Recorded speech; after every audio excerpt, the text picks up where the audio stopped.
Apa sebabe mbadal dawuhku Duryudana? Waleh menapa? Kula sampun dados ratu sinuyutan saking para ratu. Mongko wahyu niku mung tiyang ingkang kagem tiyang ingkang keserakat uripe kanggone wong boten gablek. Ora ken gunging panuwun dene Kanjeng Eyang ing Talkanda. Sampun kepareng rawuh ing pendhapi ageng Praja Ngastina. Minangka bukti kersa amayungi dhateng wayah pun Duryudana Kanjeng Eyang. Putuku bocah gagah Duryudana. Ya ngger wis ndak tampa jeneng sira ngaturake bekti marang pun Eyang. Ora lewat pangestune pun Eyang wae ditampani ya kula. Nggih. Sanget anggen kula mundi. Pangestunipun Kanjeng Eyang ing Talkanda mugi saged angayomi dhateng keng wayah pun Duryudana. Ngene ya ngger, kulup Duryudana nyuwun sewu rada wigati. Anggone pun Eyang prapta ing setinggil Ngastina kene. Ngger.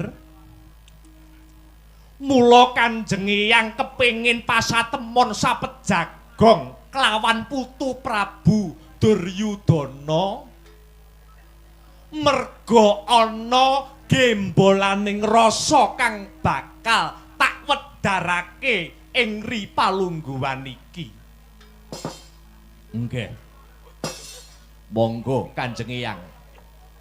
Monggo Kanjeng Eyang Bisma badhe paring dawuh menapa dhateng keng wayah. Kula namung ngangklungaken jangga nilingaken karna nenggo rumentahing sabda pangandika paduka Kanjeng Eyang ing Talkanda. Duryudana, negara Ngastina iki biyen Ngastina duk rumuhun nalika isih dicepeng kelawan suwargi ingkang minulya Kanjeng Rama Sentanu Dewa. Ngastina kene iki biyen negara sing ageng tur agung. Ngastina wiwit biyen kuwi negara sing ayom tur ayem. Bareng tak rasa-rasa Duryudana ageng-agunging praja ayom-ayeming prakawula awit kasembuh daya wibawa lan singit wingiting ratu kang amengkoni. Nanging ngene ya ngger. Nanging saka pangrasaning pun Eyang ing Talkanda. Dina iki kahanane negara Ngastina lagi panas. Beda kelawan Ngastina sing biyen. Ngastina sing maune tentrem saiki malih tintrim. Jaka Pitana putuku ngger. Wong kang sinampiran nyekel kenceng kendoning prenatan. Amis bacining kahanan kuwi ora gampang. Mula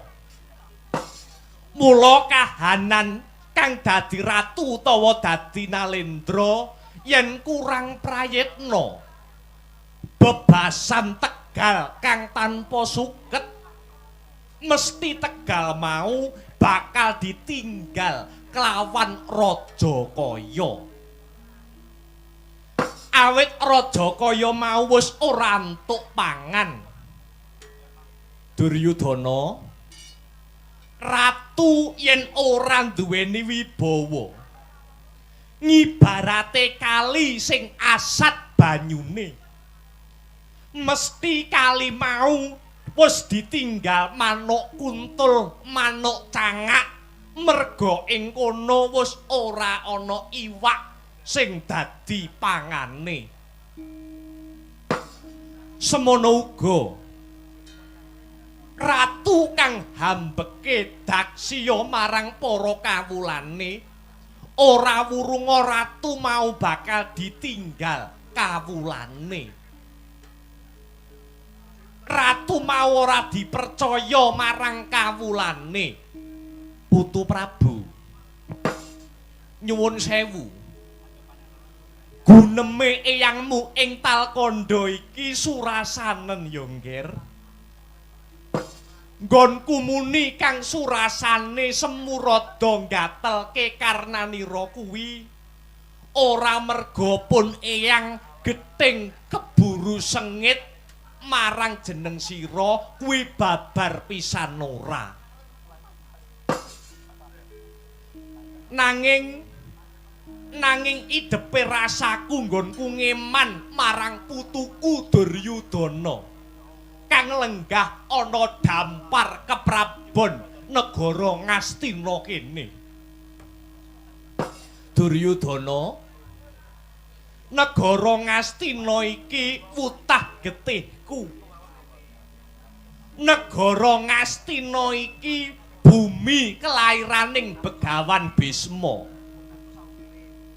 Dina iki sing nyekel panguwasa putuku Prabu Duryudana. Mula ya nggir, mula pun eyang ngelingake marang jeneng sira. Dadi ratu kuwi sak ora-orane kudu bisa tumindak adil. Aja nganti ing besok Ngastina iki rusak merga kurang luhuring ratu kuwi mau dhewe. Aja rumangsa bungah, aja rumangsa bungah nyawang negara Ngastina kang wewangunane saya maju.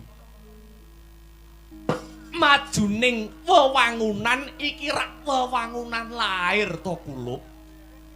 Ning sejatine batine para kawula mono akeh kang padha ngresah. Awit dina iki akeh para kawula kang nandhang kecingkrangan Duryudana. Mula kang saka kuwi kulup tekane eyangmu Bisma iki nggawa kabar kabungahan.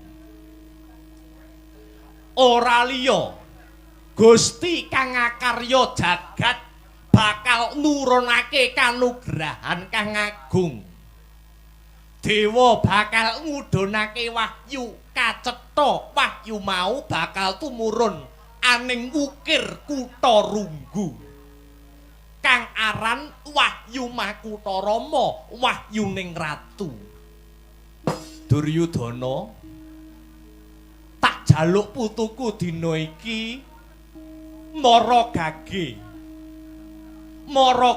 mesuwa budi anggayuh nurbuating Hyang Agung.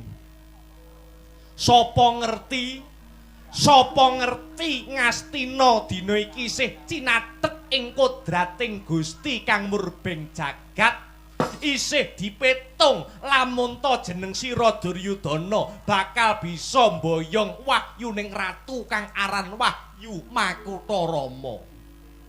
Mula kang saka kuwi nggir,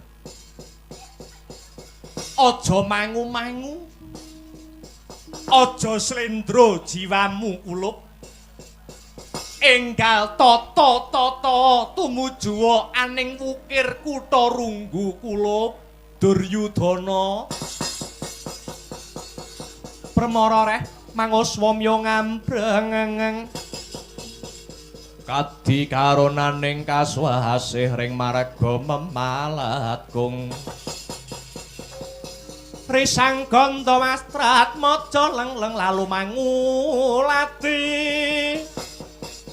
Surya mangrangsang wayah, surya mangrangsang wayah. Umya samara wayahanto.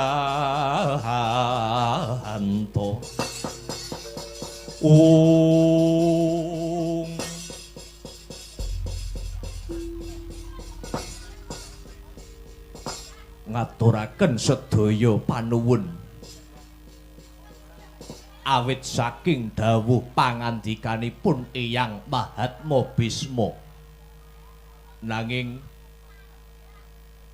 nyuwun sewu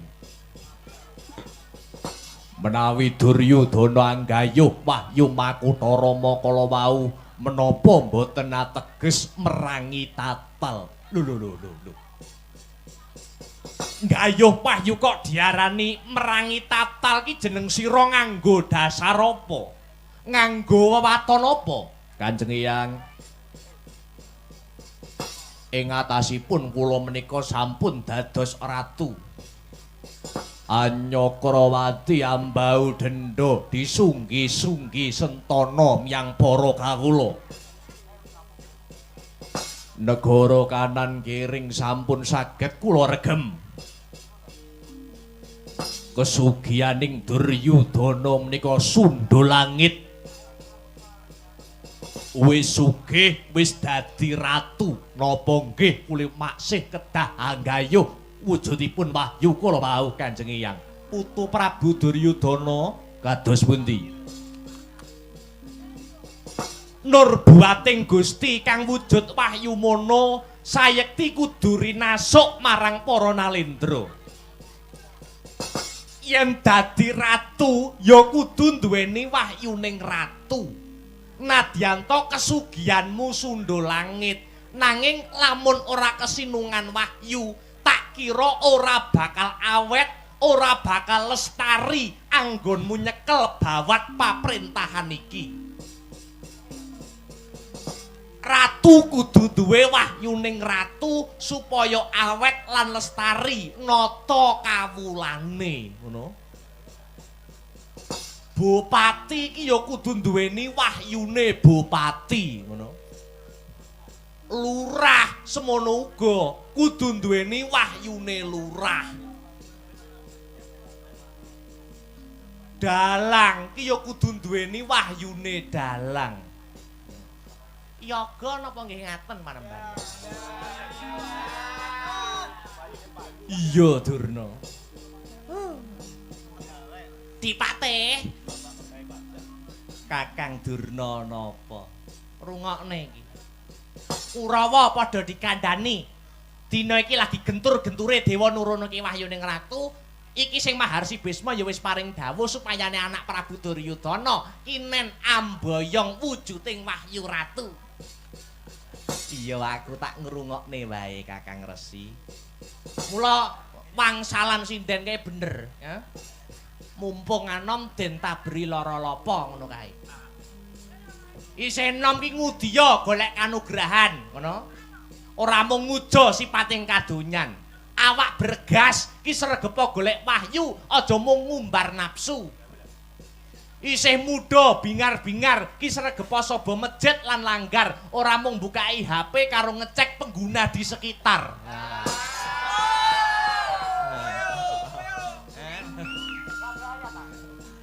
Terus keterangane cash di kamar ngono kae. Apa kuwi Durna? Wong dodol kasur. Lah niku kan kudu cash di kamar, delok kasure kaya ngopo. Oh iya. Durna wonten dawuh Panembahan. Mara gage putumu ki tuturana supayane gelem gayuh wujuding wahyu ratu. Nak nuwun inggih Panembahan.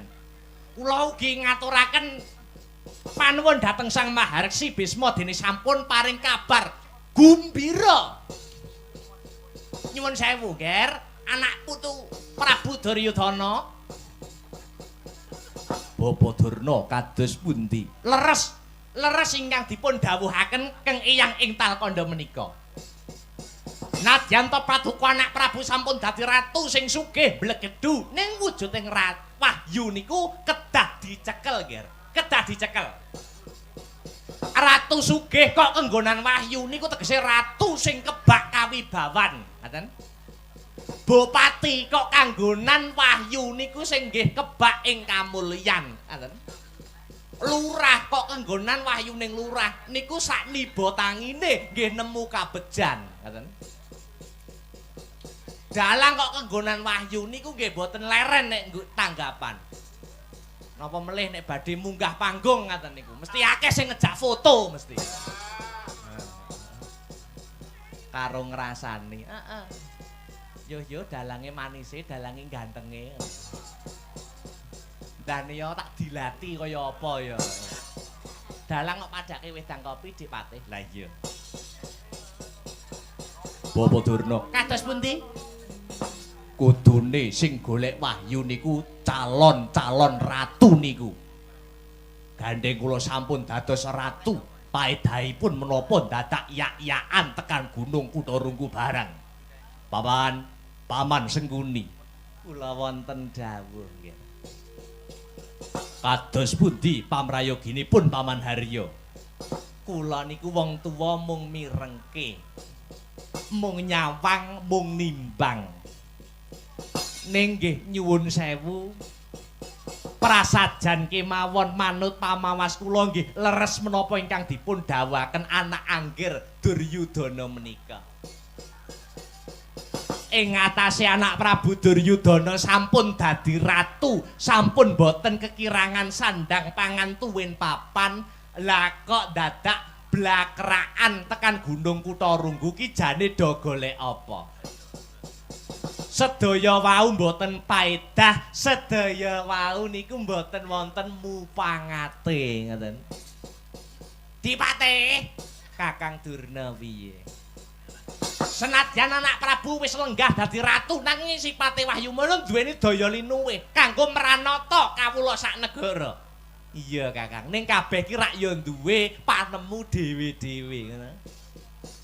Panemune Sengkuni Paduka anak angger mboten sisah ngupadi Wahyu Makutha Rama kala wau nggih. Mboten susah. Bondo donya Paduka sedaya sampun cumepak, cekap lenggah pinarak ingkang jenak, lungguh dampar sing kepenak. Ratu brangkangan tekan gunung wibawa Paduka saged rusak.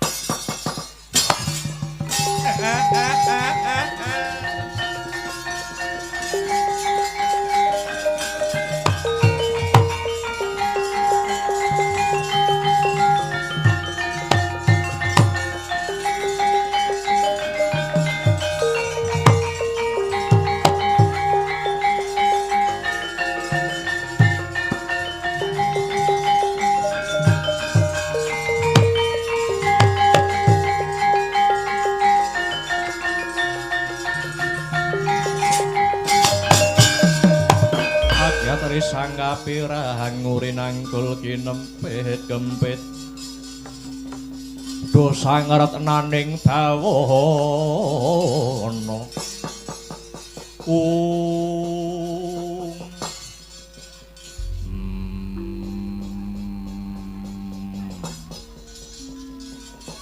kula ngaturaken gunging panuwun ingkang tanpa pepindhan langing nyuwun pangapunten ingkang sanget. Kepeksa dinten sakmangke kula badal dawuh Paduka. Lho, apa sebabe badal dawuhku Duryudana? Waleh-waleh menapa?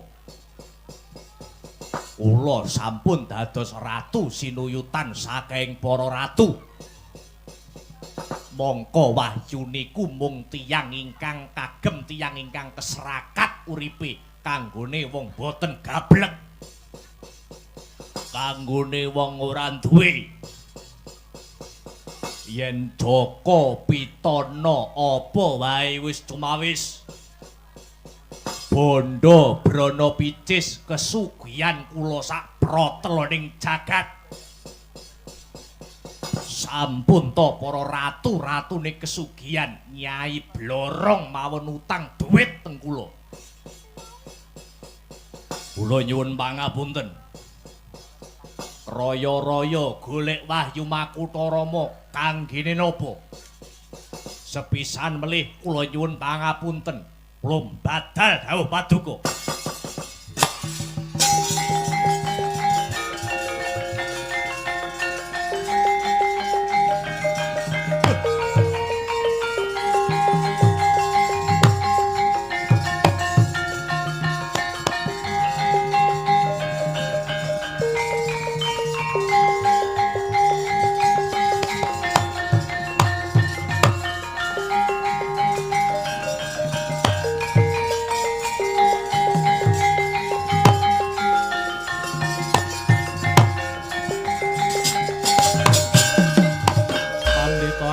Wangsit pindha kumbang aja ping pawang susuh ngangin ngendi nggone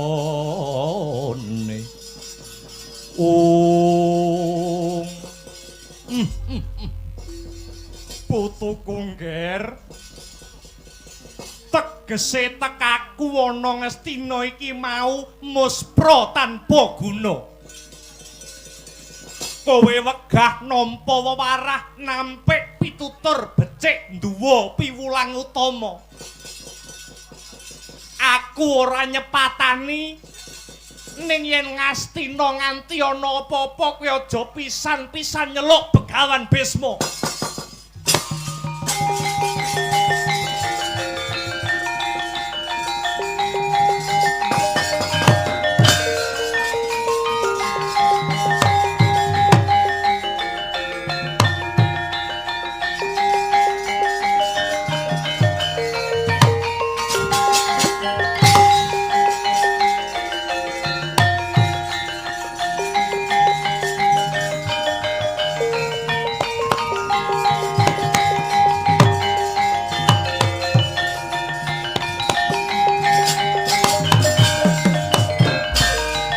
Ya malih kinarya palupi Surya putra Narapati ngawangga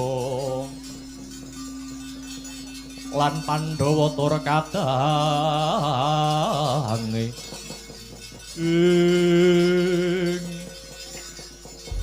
Amit pasang kaliman tabik kepeksa radi majeng anggen kula lenggah Yayi Prabu. nggih enten napa Yayi sanget boten nginten paduka wantun badal pangandikanipun Kanjeng Hyang Mahatma Bisma tumrap Rakanta ing Ngawangga. Selak mesakaken nasibipun para kawula dasih ingkang sakurang sandang tuwin boga. Mila Yayi prayogi paduka enggal anyadang tumedhakipun Wahyu Makutarama punika Yayi Prabu. sampeyan niku mireng napa mboten? Kula mboten butuh wahyu. Wahyu nggih apa? Menawi paduka Yayi mboten butuh ketang ageng tresna kula dhateng Praja Ngastina. Paripeksa nadyan Rakanta mboten kaparentah kula badhe jumangkah kang sarta kumrembyah minggah Wukir Kutha Runggu. Sampeyane arep golek ndang golek ning kula mboten ngongkon.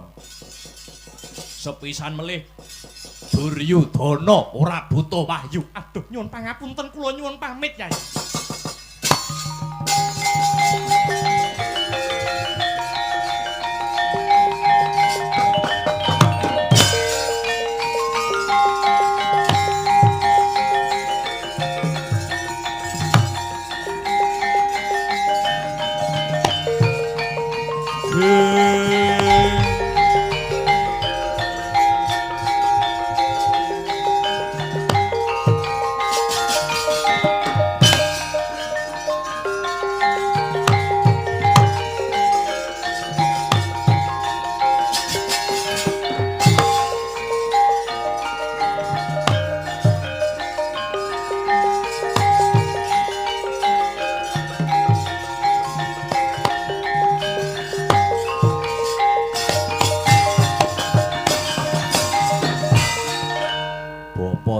Mboten sah melu-melu nuturi kula. Mboten kok nggih mboten.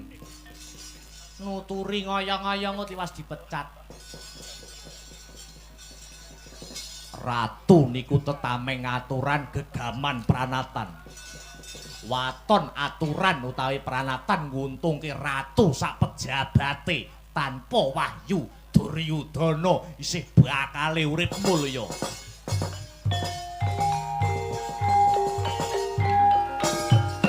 Nuwun inggih.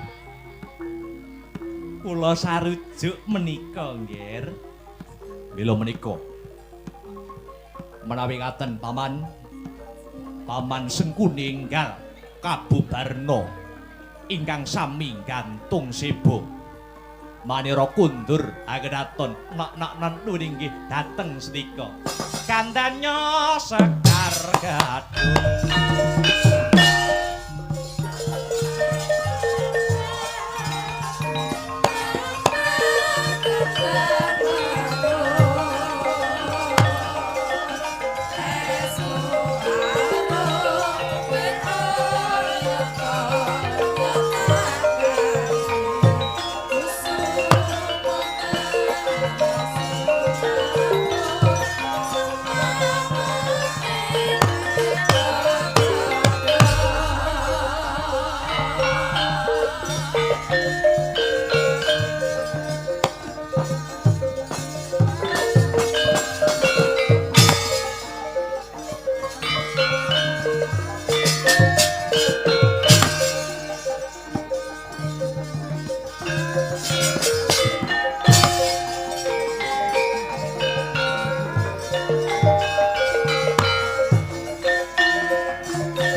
Kadyatur-tur miturut anut sumarah mring Gusti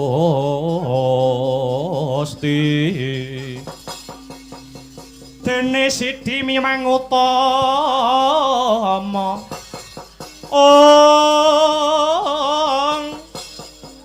panindak ing praja ngatil bejo dadi bandara rinarepan mring pra abdi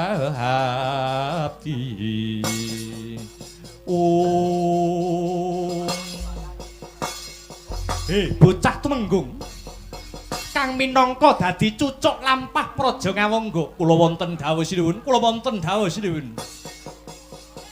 Kowe aja kaget ndak timbali Kawit katemben wae stinggil Praja Ngastina Sang Mahatma Bisma paring dawuh marang Yayi Prabu Duryudana. Iki dina bakal ana tumruning Wahyu Ratu kang aran Makutarama. Mapan ana ukir Kutha Runggu. Mongko nyatane Yayi Duryudana tan kesdu anggayuh wujuding wahyu. Krana Yayi Duryudana wis ngrumangsani dadi ratu bisa ngregem jagat iki.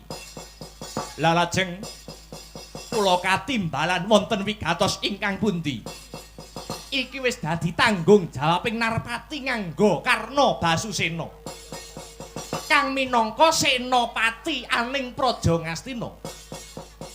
Kudu melu-melu mikirke babakan katentremaning negara Ngastina.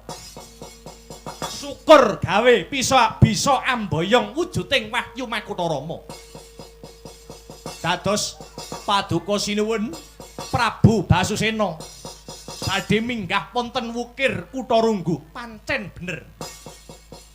Aku kepengin nuduhake labuh labetku mbok menawa uripe Basukarna sakwutuhe tak udhoke kanggo Praja Ngastina.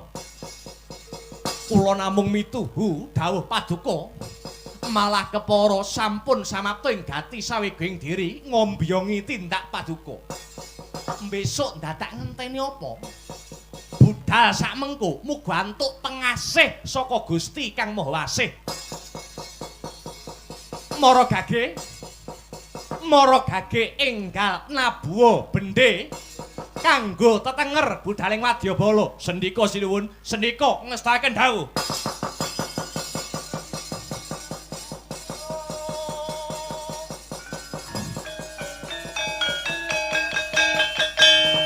Saking paseban Jawi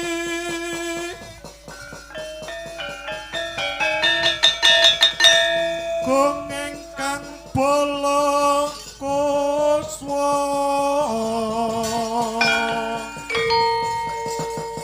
Prabu sananira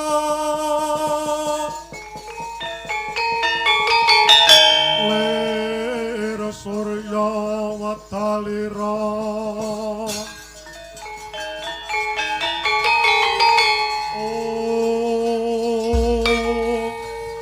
Arsoma dengi jagat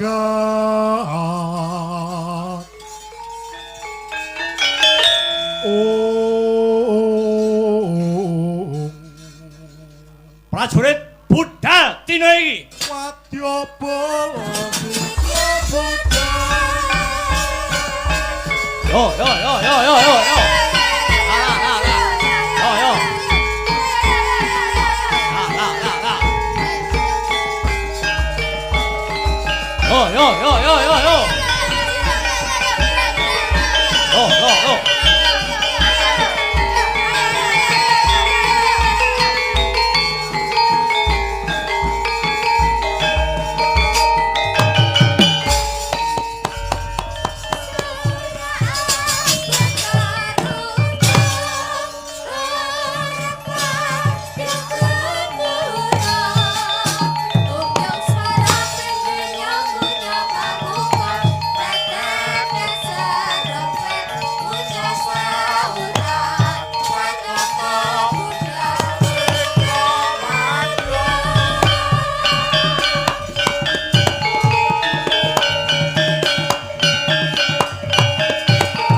Wah.